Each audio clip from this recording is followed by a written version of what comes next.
নমস্কার, আমি এশিয়াডন বায়োকেয়ারের পক্ষ থেকে এসেছিলাম। আচ্ছা, আপনার এই বরজ চাষ কত দিনের? এক বছর হবে, নতুন বরজ করেছেন? আচ্ছা, তো বরজে কি কি সার ব্যবহার করা হয়? গণেশবাবু জানে, তাই তো?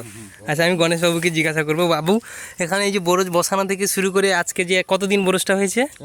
এক বছর। এই এক বছরের মধ্যে যে ট্রিটমেন্ট হচ্ছে আপনি পরিচর্যা করছেন, তো কি সার বা কেমনভাবে ব্যবহার করা হয়? এশিয়াডনের প্রোডাক্ট ব্যবহার করা হয়। আচ্ছা, কি কি ব্যবহার করা হয়েছে?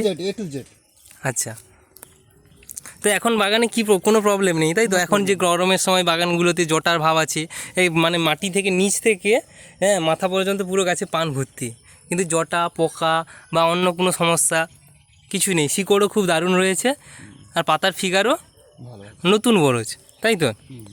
তো এই এশিয়াডনের প্রোডাক্ট সম্পর্কে আপনার কিছু বক্তব্য? ভালো, মানে এই যে ট্রাইকোসিউরোটাইডন, ভি সিউরন এ দেওয়া হয়, ওমডন পিয়ার দানা, মাইকোডন দানা, তাই তো? গোল্ড পাওয়ার কেডন। আচ্ছা,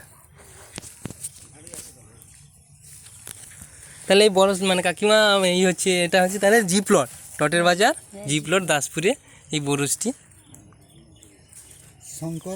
শঙ্কর মণ্ডল ওনার নাম, মানে চাষির নাম। পুরো বাগানে একদম নিচ থেকে মাথা পর্যন্ত পাতা ভর্তি, এবং পানও হচ্ছে খুব চকচকিয়ে, পাতাও ফিগার ভালো এই গরমের ওয়েদারে। ঠিক আছে, নমস্কার।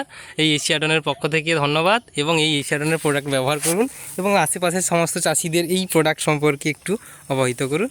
ধন্যবাদ।